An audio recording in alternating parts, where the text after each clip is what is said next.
Hello and welcome to the AfterBurners podcast. I'm your host, Samuel Oni, and this is episode 18. After a long period of A time in very the long F1 time. industry, the F1 break, we are finally back with the AfterBurners podcast. With me is Wes Spearman. Wes, how are you doing? Yeah, I'm pretty good. A lot's happened in these last sort of 3 weeks or so. We've had a few races. I can't remember where we left off. I think it was Austria, which is Austria, feels yeah, feels ages ago now. But yeah, we yes, missed Austria. yeah. Since Yeah, that, it's all kicked off a bit, hasn't it? it has, and England lost the Euros in the football, which, yeah, Yeah, but completely bottled it. but To be fair, I was watching it. I'm not a football fan as you know, and I'm sure a few listeners know as well. But yeah, I was watching it, and yeah, it's just I feel sorry for boo, for England, boo but hoo. I mean, you couldn't really get more of an England thing than making it all the way to the final, first time in a men's final for 50 odd years, and Yeah. then losing on penalties. That is such an England thing to do. It is. It is. It is. Right. So we've got a lot to get through today. British Grand Prix, got the Hungarian preview because it's race week this week. And we've also got a little interactive create your own calendar. Yep, that's right. We get to create our own calendar. But let's kick it off with the British Grand Prix review. And F1, well, to start things off, the F1 sprint race made its debut at the British Grand Prix, whereas F1 wanted to make the sport more entertaining, more races, more wheel to wheel racing, as the big excuse me, as the big names would say, wheel to wheel racing. So they introduced the F1 sprint race, and well, there were some views on it, some good, some bad. I think one or two drivers had their say on it. So basically, the sprint race is 17 laps around the circuit, and this actually sets up the grid for the race on a Sunday. So, for example, um, so the top three finishers would get points, in which the the winner would actually be granted as pole sitter, so you wouldn't have to go through the actual, you know, qualifying again and whatnot. They will be the actual pole sitter for the race, and they would get 3 points. Second place would get 2 points, and whoever finishes third will get 1 point. And then how drivers line up fourth downwards, as in fourth to 10th, would stay the same. Same again for 11th to 20th. And yeah, where's F1 sprint race? What did you think of it at the British Grand Prix, Silverstone? Um, I just watched the highlights before joining this link, and it seemed like an all right race. There was a bit of a tussle for first, as well, we're used to seeing, I suppose, now with Verstappen and Hamilton. Um, but I think for a sprint race, 17 laps is quite long. I think I was A lot. expecting it to be like, yeah, I was expecting it to be like 10 laps maybe, or even less than 10 laps. Yeah, it just seemed to take a while. What's seven? Is it about a quarter length? 17 It's to it's 50 something, it's 52? 100, yeah, 100 kilometers Yeah, approximately. yeah. Well, I suppose putting it in that context, it doesn't sound like quite a lot, but Yeah. um, yeah, yeah. I'm a bit split on it. I have to be honest. I wasn't really paying much attention to this to this race weekend. I can't remember what I was probably working, and but yeah. I mean, you're essentially replacing qualifying with a short race, which I do like the idea of because, or replacing a practice session with another race, which I again I do like the idea of because you had qualifying on was it on Friday that On you had Friday, yes. qualifying the usual sort of Q1, Q2, Q3 sort of standard qualifying Excuse me. that we know and love. And then on Saturday you had was it second practice A FP2, second practice, and yes. then the sprint race, which is essentially all sprint qualifying race. which, as you said, sets up the grid for the main race on Sunday. And you essentially have two qualifying sessions in a weekend, which is a bit weird. As I mean, take George Russell for example. He qualified what, P8 on P7. Friday qualify, or P7, yeah, for on Friday, which sets him up obviously seventh on the Saturday sprint race, and then I think he then dropped down outside the top 10 in that sprint. I can't quite remember now. Yep, he had a three Um, place grid penalty. He had oh a yeah, grid yeah, he penalty. did. I Yeah. remember that. Yeah. Then he obviously starts outside the top 10 for the main race, and again didn't get points. So yeah, whether it's a step too far in terms of having two qualifying or essentially two qualifying sessions in a weekend, I don't know. But I think it gives the fans, I suppose, more, as you say, more entertainment, because at the end of the day, it is a race, albeit a short race. Yep. Um, but would you rather watch a race or an hour of qualifying? Is sort of what it comes down to. I can see the fors, I can see the againsts. Um, I'm gonna sit on the fence on this one. I can see the appeal of it, but do we really need another qualifying stage? Is qualifying that broken that, I mean, we had the elimination sort of style qualifying, which lasted two Grand Prix in 2016 before the FIA decided, no, this horrible, drop it. And now we've got the sprint qualifying coming in, which is it in Monza that it's also going to take place in Brazil? Yep. Those two Oh, other I'm Grand I'm not Prix. I'm not sure about the third one, but I do know the next Yeah, one will be in the Monza, next the one's in Temple of Monza. Speed, which Yeah, I'm actually very excited to watch that one. Yeah. yeah, I reckon Um, that'll be quite good, just because yeah. Monza is a power track, and I mean, we saw what happened last year. Yeah. Monza, one of the craziest races in recent F1 history. Um, so yeah, it should be quite interesting. But yeah, I'm going to sit on the fence with sprint qualifying, to be Yeah. honest. Yeah. I mean, I enjoyed it. I enjoyed the race, but especially when well, I was surprised watching it when Alonso, I think he started 11th or 12th and he made his way up to fifth. I was like, wow. But as for the overall like sprint race qualifying, what I think of it, I I don't know. I'm open to change, but I do like our usual three knockout, you know, qualifying Q1, Q2, Q3. Um, but yeah, F1 wanted to have more racing. They wanted to give the fans more something to cheer about, and yeah, and it didn't come without, well, what's the word? It didn't come without any drama, so to say, Yeah. Mm. because Hamilton got the was the fastest qualifier. Verstappen was second, I think, and I don't know who finished third. Was it Norris?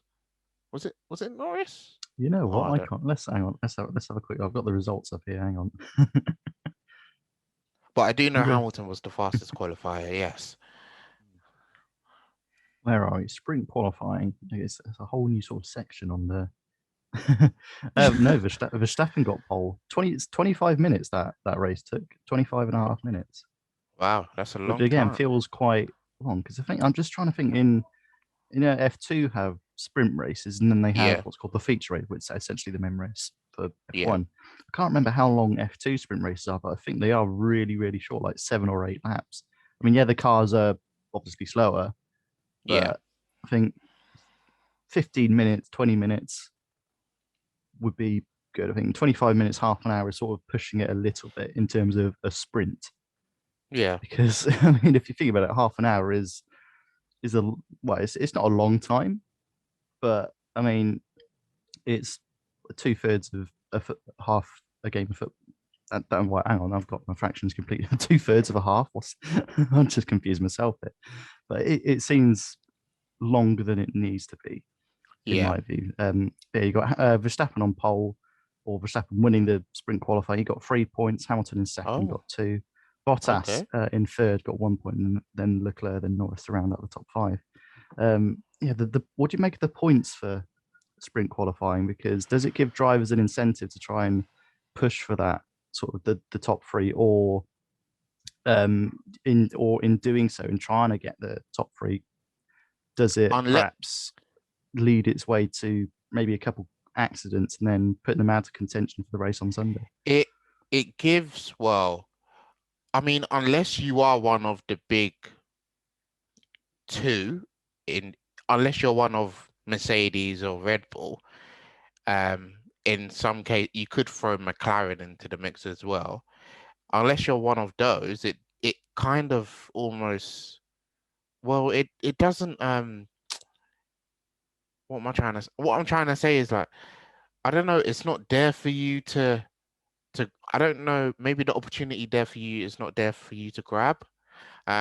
Because I mean, if you're Alpha Tauri, Aston Martin, Alpine, the opportunity for points may not be there, or in some cases, it may be, but yeah. What do you think? Um, I mean, I get the idea behind it, but at the end of the day, it's essentially qualifying.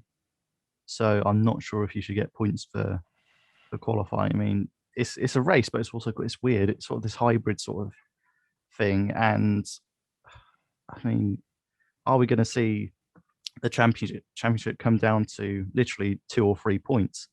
In which case, this weekend, sprint qualifying and Ripple's tactics later on in the race, could the season come down to what happened at Silverstone, where Verstappen got essentially a point up on Hamilton in the sprint qualifying? Could we see the championship be won by a single point? We don't know yet, but could it come down to that?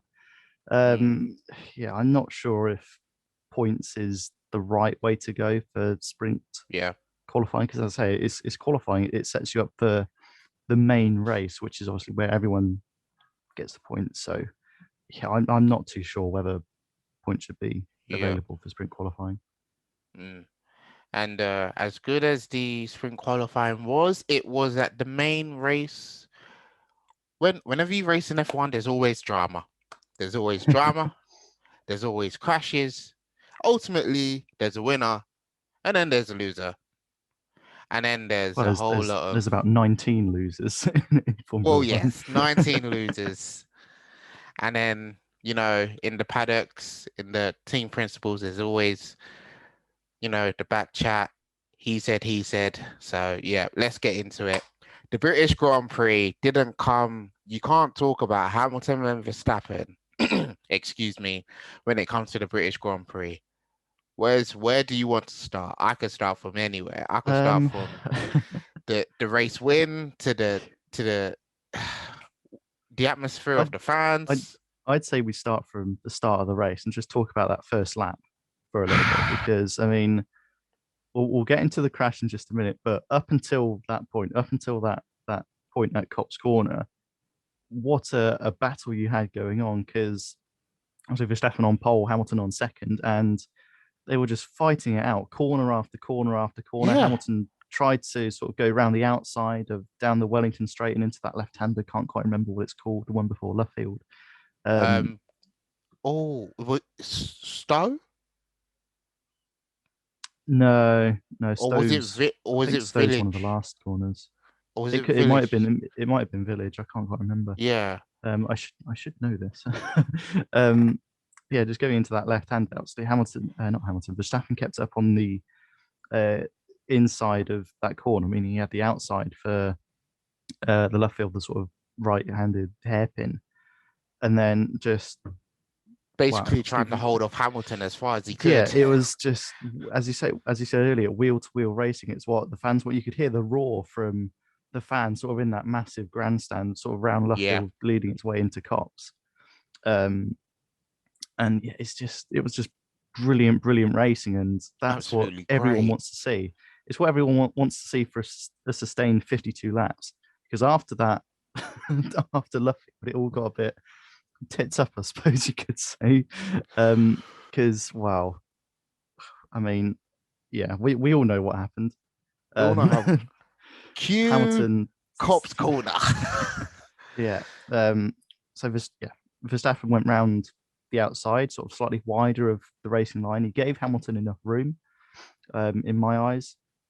And Hamilton I tried to get think alongside. I think before you carry on, I think Yeah. sorry, I think Verstappen actually, if because I saw it, it's not when I see it first time, but when I saw it on the replay especially, Verstappen almost knew that he didn't have enough space to give to Hamilton because he was going in right on the outside, like towards the right hand side, towards Hamilton's left rear.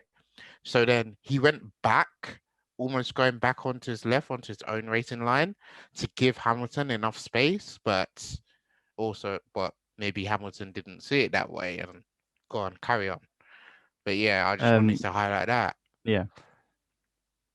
Yeah. So as you say, Verstappen on the outside of the corner, Hamilton on the inside, tried to sort of go down the inside into Copse, and essentially just tagged Verstappen's right rear with his left front. Yeah, Hamilton go not Hamilton, Verstappen goes spearing off into the gravel, hits the wall at 51 G's impact, which is similar to what we saw with Grosjean in Bahrain last year. It's a ridiculous amount of force to put through someone's body. I mean, the fact he walked out completely unscathed, it just shows how far safety in Formula One and motorsport has come on the last, yeah. well, even in the last decade since Jules Bianchi sadly passed away. It just shows what the sort of the safety cell or survival cell they call it, the halo as well, the hands, the helmet, just everything that tries to make these drivers as safe as they can. When I mean, if if you do that in a normal car, then you're dead. There's no question about it. But Of in a course. Formula One car, then and all the safety that they have is just incredible. That Verstappen, yes, he went to hospital and stayed in hospital for a while, but the fact that he walked away injury free is just remarkable. Um, but getting back to the actual crash, I mean, wow, it's divided people, it's divided fans, it's divided pundits. I mean, Um, his tire, his front right tire, the way it just flew off, it was just yeah, goodness. I can't remember. I think I was watching the cricket at that point because he had the England Pakistan 2020 on the TV. Yeah. Then when there was a bit of a break in that, me and my dad sort of switched over to excuse me the Formula One on Channel 4 because it was being shown live.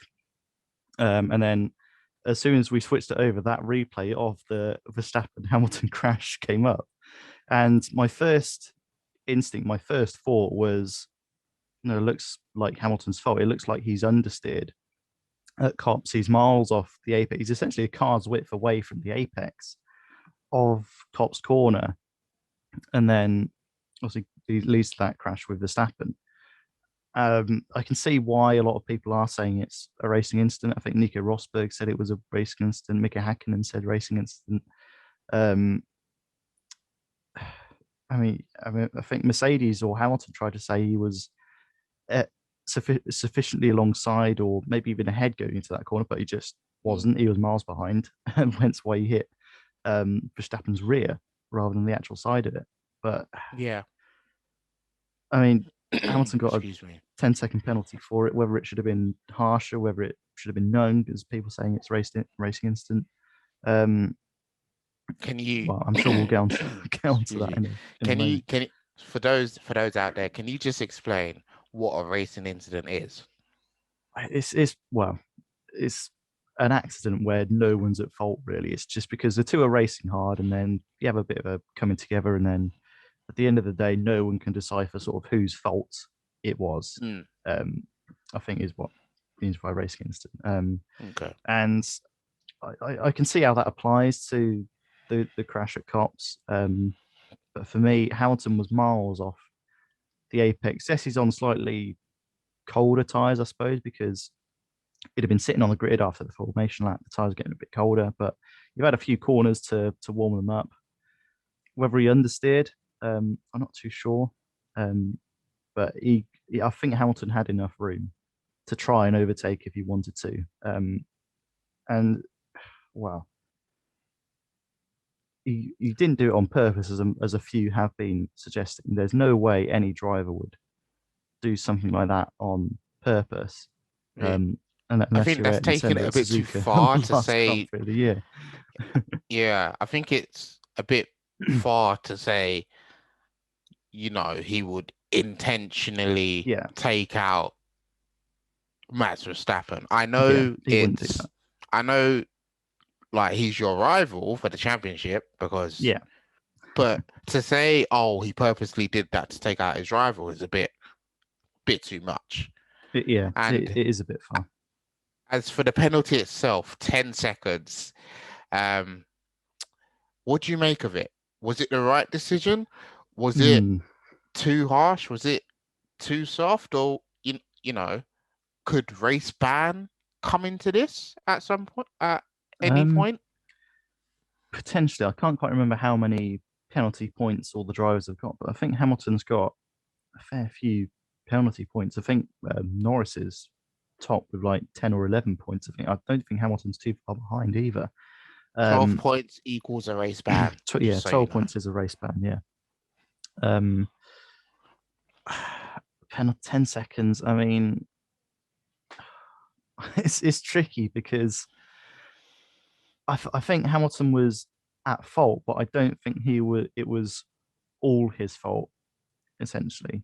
If I think if I had to go sort of between Hamilton and racing incident, I'd sort of say 65% Hamilton's fault, 35% racing incident. So it's tricky to know sort of how harsh a penalty to give him. And we saw in Austria a few weeks ago where Raikkonen and Vettel had that crash on the last lap. I think Raikkonen was handed a 20-second penalty for a Yeah. relatively low speed crash compared to what happened at Silverstone.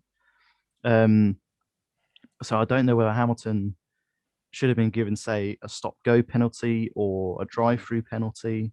I think might have been more appropriate. Okay. But on the other hand, I can see why the stewards felt it necessary to give him only 10, I'll say only 10 seconds, give him 10 seconds because it's it's very marginal as to whether it was Hamilton's fault or it the racing incident. So I don't think the stewards could have won that one either way. They could have just said no, it was a racing incident, no penalty, or they could have gave him a 10-second, which some people might say, no, it's too lenient. He should have been given 30 seconds stop go, drive through, whatever. He should be disqualified, which is a bit too extreme. Um, or I mean, it's tricky. I don't think the stewards could have won on that one. So And personally, I think 10 seconds might have been just about right. Um, yeah. Maybe I think maybe a drive through or a stop go might have been more sufficient than a 10-second penalty. That's just my opinion, though. And the crash caused quite a stir up, especially in the paddocks with Christian Horner and Toto Wolff each backing their own drivers respectively, saying, well, Christian Horner was saying it's all Hamilton's fault essentially, but Pretty much, Toto yeah. Wolff, I don't quite get what Toto Wolff was saying, but what I found Well, rather. he asked Michael Massey to check his Yeah, I was emails going to mention during it. a race, and I'm just like, who? Why would he answer Michael, or can you even can look you at answer your emails? email? I sent you an email about the race, and then Massey was like, "No, sorry, Toto, I cannot check my email. It's I don't check my email on a race day. You can go up to the stewards." And then Toto was like, I sent you an email. You may want to have a look. It's something very important, And then, well, yeah, which I thought was rather funny, but Yeah, I mean, how Massey could have any time to check emails during a race is just beyond me. Like, I don't know what the only thing I can think Toto was thinking there is because we've had this sort of team and FIA radio broadcast a few times now yeah. on live during the race, so we the viewers can listen into what the teams are saying. Yeah. That's the only What do thing you think going. of it quickly? Just I quite quickly. like Do it. you like I it? really like Yeah. it. Yeah, because it gives us a bit more insight into what the teams are thinking, sort of Yeah. strategically. Mm. Um, yeah, I can't remember. I think it was Azerbaijan when Verstappen had that massive tire failure and 200. crash. Yeah, Yeah. and then McLaren came over on the sort of FIA radio saying, look, how do we know that this isn't going to happen to any number of drivers out there? We should all red flag it, give the drivers time to change tyres so we know that they're good for the last few laps of the race.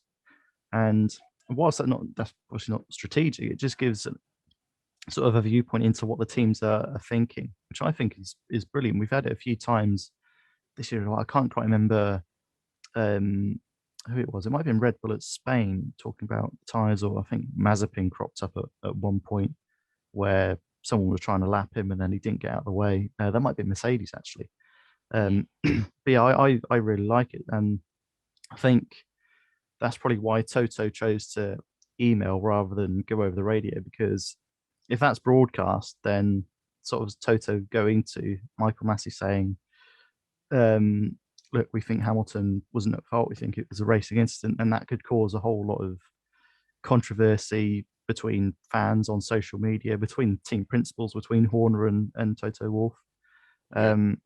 That's the only reason I can think of as to why Wolff would email Massey during the race, because going over the radio is far quicker, but it does have that risk of being broadcast out to the world. Yeah, indeed. And with all that drama, Hamilton still used it to his advantage and ultimately won the race, cutting down Max Verstappen's lead to just 7 Charles points. Leclerc. Oh yeah, championship lead, yeah. Yeah, but yeah, yeah. Next one, Charles Leclerc in the Ferrari. After seeing all of that, after seeing all of that unfold, he goes and takes the lead, almost leading for almost all of the race, That's, up yeah, most of it. until the penultimate lap, really. And then Hamilton comes and swoops in, takes all the At, glory at, at Copse Corner as well. at Cop at Cop's corner. And you know the thing about that is that I'm thinking Leclerc didn't want to, be the second victim of Hamilton's. So I don't know if you watched the highlights. Leclerc almost went off the track himself, Yeah. giving Mm. Hamilton enough room. And yeah, the Monegasque did have engine trouble, Yeah. a lot Well, of engine again, trouble during the watching the race. highlights, it was lap 15 when I first heard Charles Leclerc saying, "Oh, the engine's cut out. No, we've got power again. What's going on?" And to be able to sort of manage that for the best part of 45 laps, or 35 laps rather, is just amazing. I mean, yeah, Hamilton had that penalty, and the fact that Charles Leclerc could keep him at bay for, well, until, as you say, the sort of penultimate lap is just incredible. Um, yeah, going into that sort of overtake at Copse, I mean, I've seen on social media sort of the two pictures of the Verstappen crash and then Hamilton's overtake of Mm, Leclerc, and Hamilton is way closer to the apex when he's overtaking Leclerc than when he's trying to overtake Verstappen. And uh, I mean, people trying to make it out like, oh, it's intentional because he went wide for Verstappen, but he took the apex, took the racing line for Leclerc. No, it's not intentional. I think yeah, 99% of F1 fans can see that. I just think Hamilton had a bit of understeer on the first lap, cold tyres, new tyres, whatever it be.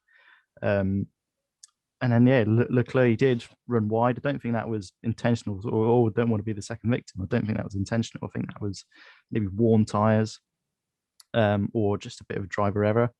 Um, but yeah, Leclerc gave Hamilton more than enough space. Again, another car's width, maybe two cars width to the apex. Um, but yeah, I mean, the Ferrari, they're not the best car on the grid. They're not as good as the Mercedes or the Red Bull. Um, yeah, so I think Mercedes, without engine troubles, would have potentially caught them up anyway. But mhm, I mean, Charles Leclerc is just a ridiculous driver, and if he didn't have that mistake at Copse, then I don't, even without that mistake, I don't think he would have won the race. I think Hamilton would have caught up. In the end, maybe overtaken him on the last lap of the race, which would have provided an even more thrilling finish.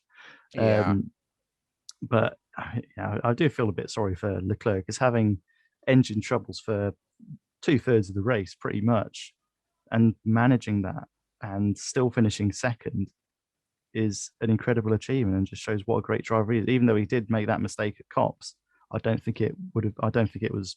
It changed the result in any way. Yeah, and ultimately he finished second, which was very good, ahead of Valtteri Bottas, who finished third.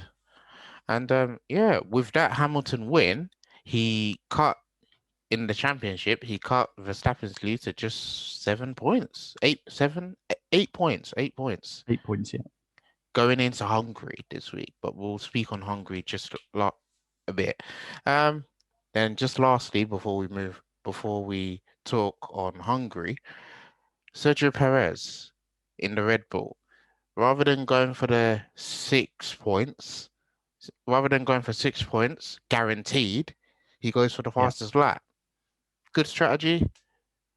Was that a Yeah. good Um, move I mean, from Perez the had, paddock? I think, yeah, quite a poor race weekend, and so because did he qualify last in sprint qualifying? I think he had a bit of whether it be an accident or something, I can't quite remember. But he was off the track at one point. I remember watching on the highlights.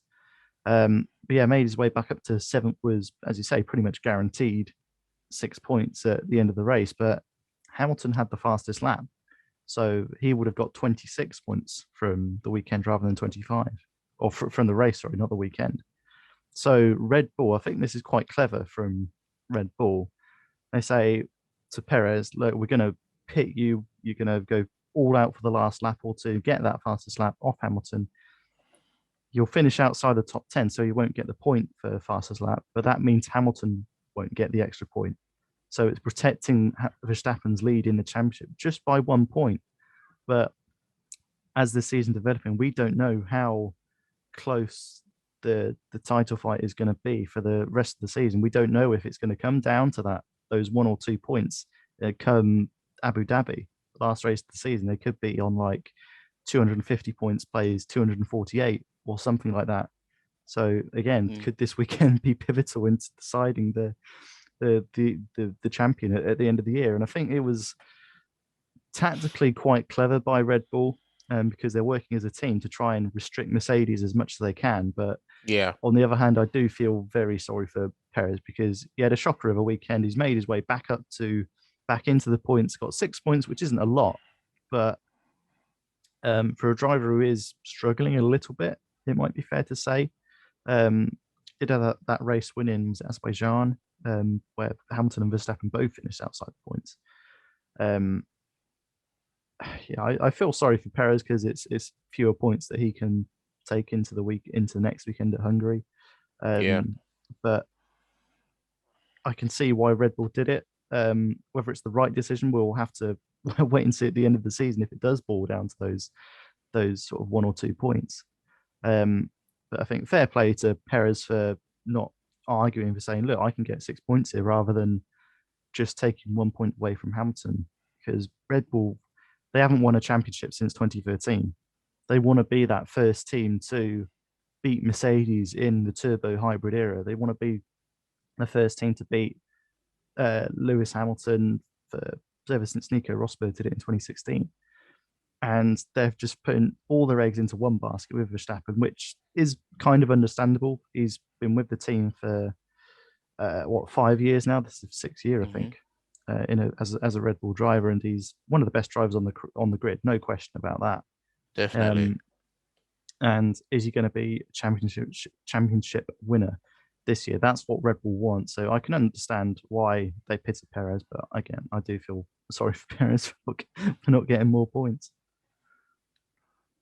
Yeah, and that's wow. Yeah, a lot of drama from the British Grand Prix. And just to mention, actually, I don't know if you read this in the media. McLaren's Lando Norris, he he he has a very unique record to his name. I think Mm. he became the first McLaren driver to finish um in the points for 15 consecutive Yeah, races. How ridiculous impressive statistic. is that? It's hugely brilliant. impressive. I mean, he's finished every single race this year in the points, and also got a few off the back end of last year. Yeah. And it's just, I mean, it goes to show a how reliable the McLaren car is this year, Hmm. and last year to some extent as well. But it also goes to show what a good driver Norris is, because he's third in the championship this year. So it's not like he's finishing the points every race, but he's only finishing say eighth, ninth, 10th. He's finishing third. He's got two podiums this year. He's finished fourth. He's finished fifth, and he's getting those decent amount of points for McLaren. And I think I saw another stat again on social media when they were in their either second or last year with Honda engines. They had like 10 points or something after 10 races or whatever it was. I can't remember. But this year Oh yeah. they've got over 100, Yeah. most of which have come from Norris Ricciardo struggling a little bit. But yeah, which is what a seasoned Lando Norris is having, and it'd be amazing to see him and McLaren finish third in the drivers and the constructors championship after struggling for so many years. It's Mm, so, I mean, I'm a McLaren fan, as you know. of course. Um, it's yeah, I'm just loving this season with McLaren. I think Norris is a brilliant driver, um, potential future world champion in a few years down the line. And yeah, onwards and upwards for McLaren. Yeah. Fingers crossed they're battling for race wins. Maybe once the regulations change, come in next year. Yeah, I'd love to see McLaren on the top step of the podium again. Yep. Yep. And well, race week means Hungary, the Hungarian. And well, if we think back to last year's race and 2020 race, of course, Hamilton won the won the Hungary race last year, but it was quite a unique starting grid last year because Lance Stroll in the racing point, I think he started, was it second or third? Yeah, the racing points locked out the second row of the grid. I mean, they had a good car last year. Don't get me wrong, but for essentially a midfield team to get third and fourth, beating, I mean, Ferrari had a bad car last year, but Yeah. beating Red Bulls, beating Mercedes, beating McLarens, it's just again another incredible achievement. And well, the race panned out as it was. There was a few I think oh there were a couple spins. Nicholas Latifi in the Williams car, he spun. I think Lance Stroll as well. Did he spin as well? I can't remember anything about I, Hungary last year. but yeah, well, what do you think? Do you think it will be another tactical battle between Hamilton and Verstappen, provided Verstappen is cleared to drive? Hmm. Because we don't know. I'm not sure of any updates since that Silverstone crash. But if he were to come back, all cleared and ready to race for Hungary, do you think it will be another tactical battle between Verstappen and Mercedes, especially with the tire management? Um, Short answer, no. I think Hamilton has won the Hungarian Grand Prix, what, 8 or 9 times. It's the track he's won most at. I think Hungary first and then Silverstone second with 8 race wins at a single Grand Prix. So I think Hamilton and Mercedes are going to walk it this weekend, to be on it. Not necessarily walk it, but I think Verstappen will be there or thereabouts. But I think Hamilton is just, and the Mercedes car is just so dominant at this track that I don't see any reason why Hamilton can't win his 10th Hungarian Grand Prix. I mean, it's a track I quite like. Racing on the F1 games, it's one of my favorite tracks to race. I'm not quite sure Hmm. why, um, but I just really like the Hungarian Grand Prix. I don't know why, but yeah, I can only see Hamilton winning this weekend. I think Verstappen Verstappen will come second, Verstappen but has yeah, won Hungary in the past, I think once or twice. yeah, I can't remember when. I think maybe was it 2000, 2017, I think. Maybe no, maybe not. But yeah, well, quickly predictions then. Your pole sitter. Predictions. There's no there's no sprint race for Yeah, Hungary. back to There's normal just this weekend. back to normal this week. Okay. But yeah, pole sitter, race winner, and your driver of the day for the Hungary GP. Hmm. I'm gonna go pole sitter Lewis Hamilton, Okay. race winner Lewis Hamilton, just because I think he Okay. is so dominant at Hungary. Yeah. Driver of the day. I don't think anyone has got this right. I don't think either of us or Henry have got a driver of the day prediction right so No. far. Um, I'm gonna go. Let's go Lando Norris. He's Lando had a Norris. cracking season this year. I think he'll finish his whatever race it will be this year. 11th race is it? I can't quite remember. No, 12th or 13th, I think. Um, well, I think it'll yeah next consecutive race in the points for Lando. I want him to get a podium.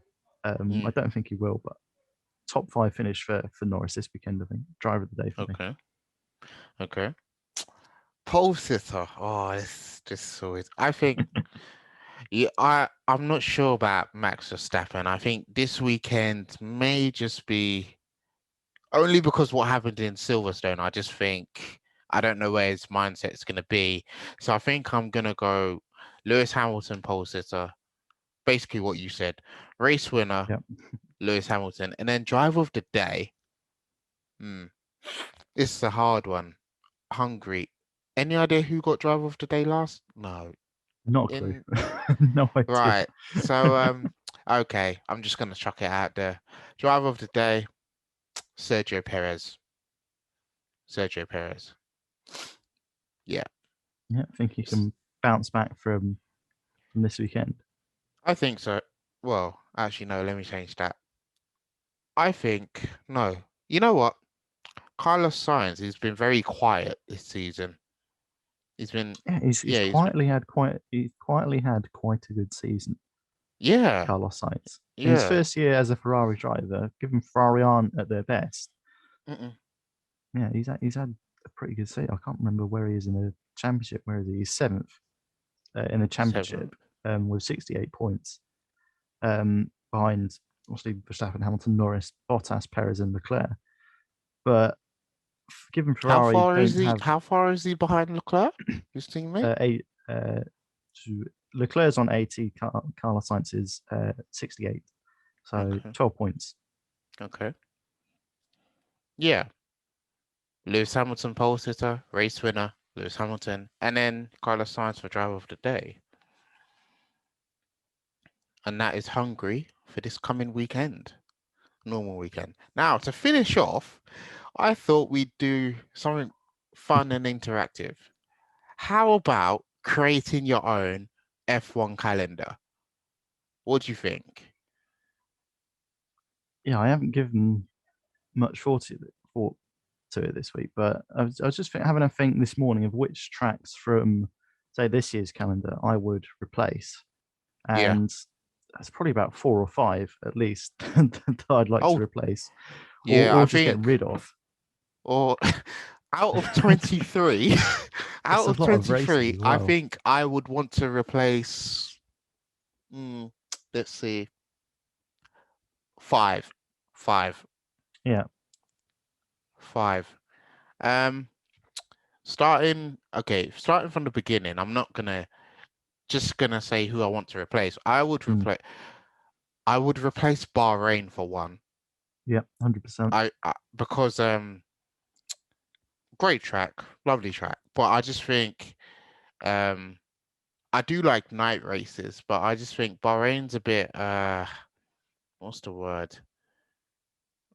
I'm not sure. There's just something about Bahrain that just doesn't give me the excitement to Yeah. race It's there. it's not as exciting as say Singapore, Oh, I love Sing. which is Oh, I probably love Singapore. Singapore's probably the best. I do like Singapore as well. That's why Singapore's the Singapore is staying on there. Maybe for next week I will actually create the race calendar. But so Bahrain going down. I was thinking Portugal, but maybe Portugal could stay. Um, oh, do we? I'm gonna try and look for the photo of the cat of this year's calendar. I wonder if I still have it. All right, Yeah, I I'm still gonna have have a it. look on So I'm Monaco. going to replace Bahrain. I'm also going to replace Monaco. So Oh, Monaco's going. big call. Monaco is going. Yes. What I it's the walls. It's the walls, the barriers for me because if I'm racing, I want to have every opportunity to overtake my opponent. Yeah, And the thing about Monaco, if I'm qualifying, imagine if I qualify 14th because it's basically battling for track position, right? pretty much. Yeah, I'm pretty much gonna qualify 14th and I'm gonna stay 14th for how many laps there it's, is? Is it's it 79 laps or 80 laps or 79 whatever. Yeah, laps? I'm gonna stay 14th. Now, and it's gonna be very tricky to overtake everyone in front of me. So that's why Monaco is going. I said I'm gonna take out five. Um, I'm also gonna take out uh probably one of the Austria races because I don't want to have yeah, double yeah. headers. We don't need double header Don't on need Austria. double headers. So I'll take out one of Austria. So that's three gone. Um, Russia's moving to St. Petersburg. Yeah. So the fourth track I'm gonna take out is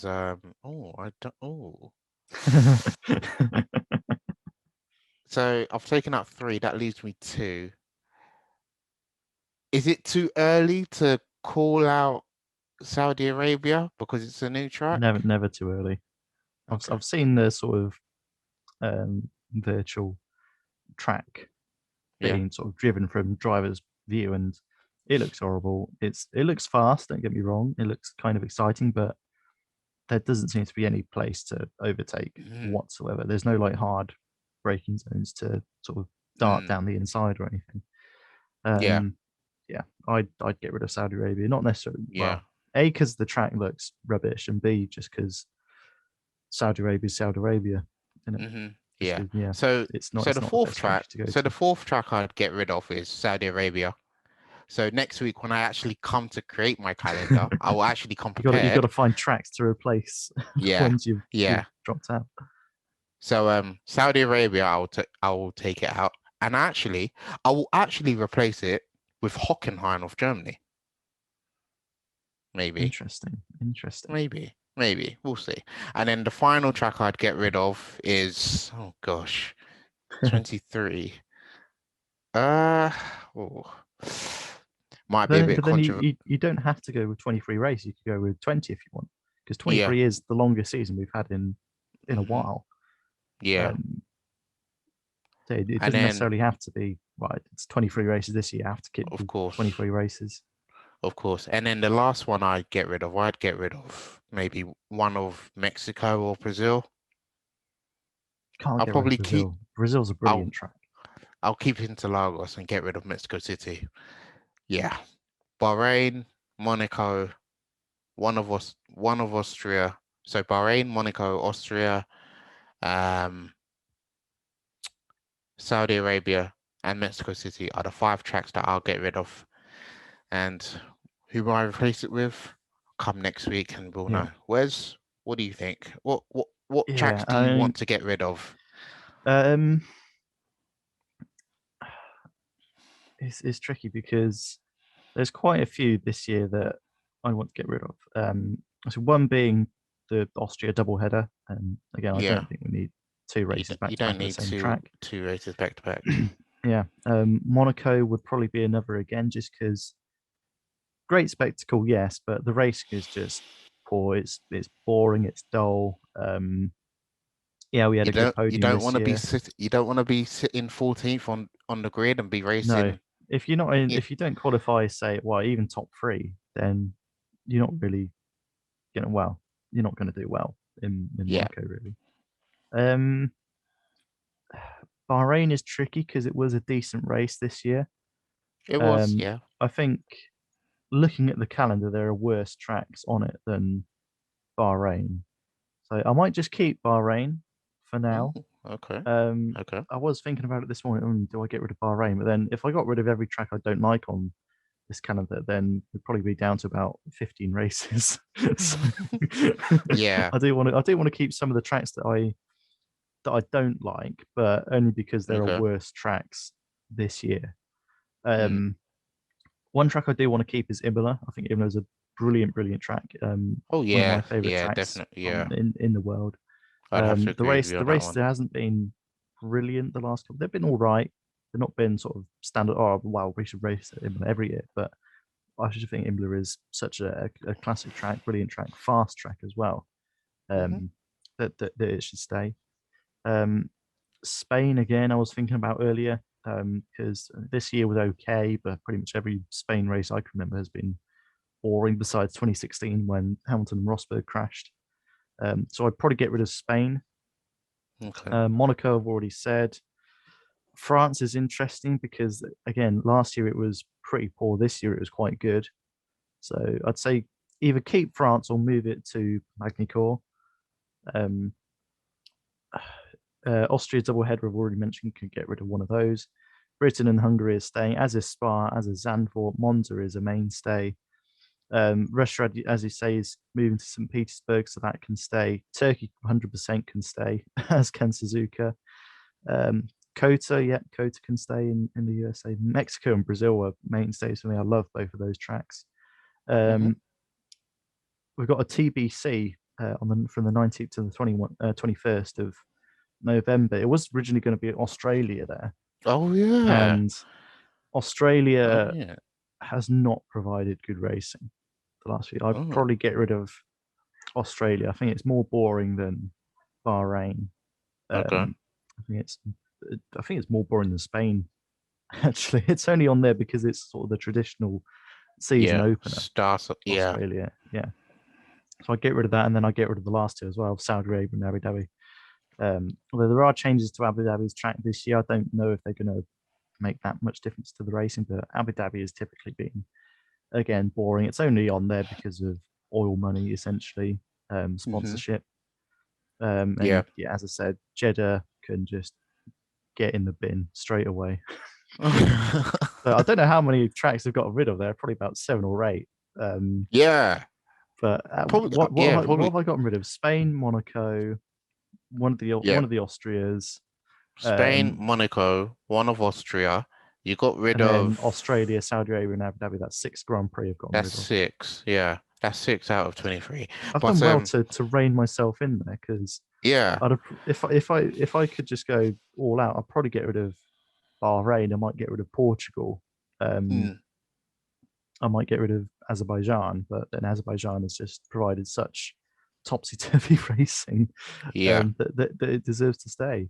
I might get Yeah. rid of France just because I mean we had a boring race last year, good race this year. It's just small sample size, isn't it? So Hmm.